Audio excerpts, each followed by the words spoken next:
Do'stlar, navbatdagi bemorimiz 15 yildan beri tez bo'shalish muammosi bilan aziyat chekkan.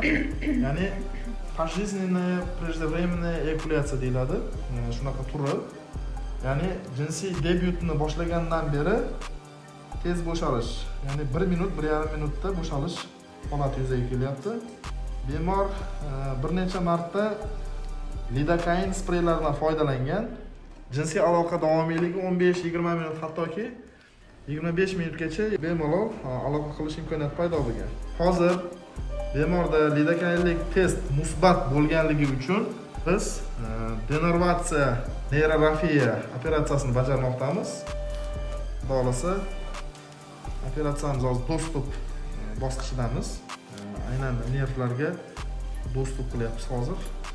Tez bo'shalishdagi bajariladigan operatsiyamiz yakuniga yetdi. Hozir terilarni tikib qo'yapmiz.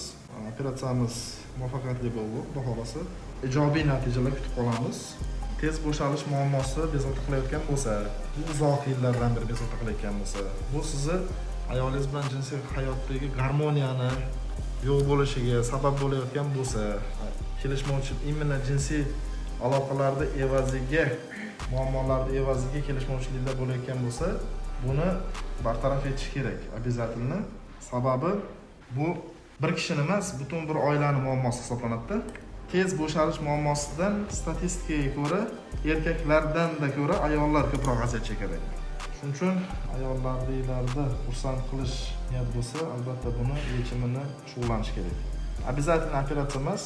Agar tez bo'shalish sabablariga ko'ra davo choralari bor, xilma-xil. Ya'ni medikamentoz, dori-darmonlar bilan davolash usullari, operatsiya qilish usullari, fizioterapevtik usullar, psixoterapevtik usullar. Bunday usullar hozir tibbiyotda keng qo'llaniladi. Albatta, shifokor mutaxassisga murojaat qilib, yechimni bajarishni tavsiya etamiz.